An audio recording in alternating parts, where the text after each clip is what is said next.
I had always loved my apartment in downtown Chicago. It wasn't fancy, but the brick walls, narrow hallways, and creaking wooden floors gave it character. After a long day at work, the place felt like a quiet retreat. That is, until the new tenant moved in to the unit next door. Apartment 4B had been empty for months. Nobody seemed interested in renting it. The landlord, Mr. Carter, joked about it once. That apartment eats tenants alive. People don't stay long. I had laughed, brushing it off as an old man's humor. But I wasn't laughing the night I first heard the sounds. It was past midnight when the scratching began, a slow, dragging scrape against the shared wall between my bedroom and 4B. At first, I thought it was a mouse, but the scratching grew louder, deliberate, like fingernails raking the plaster. "Great," I muttered, shoving a pillow over my head. "Some insomniac neighbor with bad habits." The next day, I tried to catch a glimpse of whoever had moved in, but the door to 4B stayed locked, blinds drawn tight over its single window. No footsteps in the hall, no packages left at the door, just silence. That silence lasted 3 days, until the night I heard the voice. It was faint at first, low, broken whispers seeping through the thin walls. I pressed my ear against the plaster, straining to listen. Can't breathe. My blood went cold. It sounded like someone choking out their last words. I stumbled back from the wall and left every light in my apartment on until morning. The next day, I cornered Mr. Carter while he was collecting rent. "Who moved into 4B?" I asked. He looked at me strangely. "No one. The place is still empty." I froze. "But I heard someone in there last night." He frowned. "You must be mistaken." Then, leaning closer, he whispered, "4B hasn't had a tenant for almost 2 years. The last guy, well, he died in there. Heart attack. Took days before anyone found him. That's why people think it's, haunted." I laughed nervously, though my stomach twisted. Haunted? No, that was nonsense. Ghost stories are for kids. But that night, the noises came again. Louder this time. Scratching, whispering, a dull thud against the wall that rattled the frame of my bed. My hand shook as I dialed the building's security desk. "There's someone in 4B, I told the guard. "We checked earlier, ma'am. The unit's locked, and no one's inside." I hung up, heart hammering.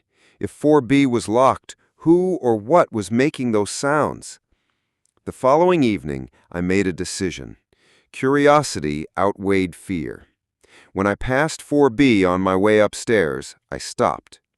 The door looked normal enough, but the brass number plate hung crooked, and the wood was badly scratched near the handle, as if someone had clawed at it, desperate to get out.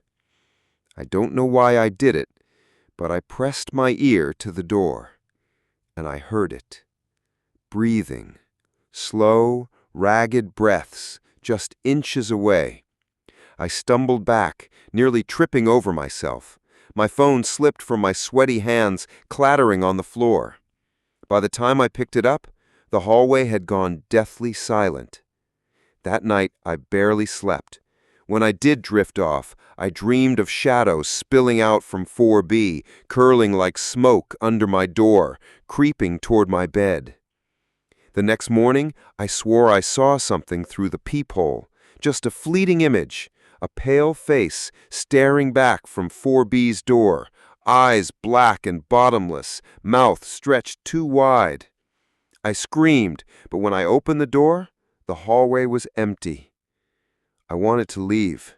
God, I wanted to pack my bags and run, but leases are iron cages, and I couldn't afford to break mine. Instead, I convinced myself it was stress, lack of sleep, and overactive imagination. Until the night it came inside. I was sitting in my living room when I heard the familiar scratching, this time not from the wall, but from inside my own apartment. My throat closed. Slowly, I turned toward the sound. The closet door in the corner trembled as though something inside was trying to get out. Not possible. Not real. The door burst open. A figure crawled out, skin gray, eyes black voids, fingers long and broken like twisted branches. Its jaw hung open, unnaturally wide, the same face I'd seen through the peephole. I backed against the wall, screaming, but no sound came out. It dragged itself toward me, each movement jerky, bones cracking with every shift. When it reached me, it leaned close, its breath foul and cold on my face. "Can't breathe," it whispered. And then, nothing. I woke up sprawled on the floor at dawn, gasping for air. The closet door stood wide open, but the thing was gone. I ran to Mr. Carter's office the next morning, demanding answers. He sighed heavily and poured himself a coffee. "You're not the first. Every tenant next to 4B hears it eventually. The man who died in there, he wasn't the first either. Some say the apartment keeps the souls that die inside. Some say it's cursed. But whatever's in 4B, it doesn't like to stay put." He leaned forward, his eyes dark.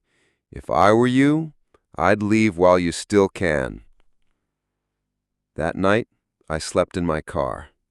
And the next day, I broke my lease. Financial ruin be damned. I never went back for the rest of my things. But sometimes, when I close my eyes, I still hear it. The scratching, the whispering, the broken voice from the other side of the wall. Can't breathe. And I know, whatever lived in that creepy apartment next door followed me.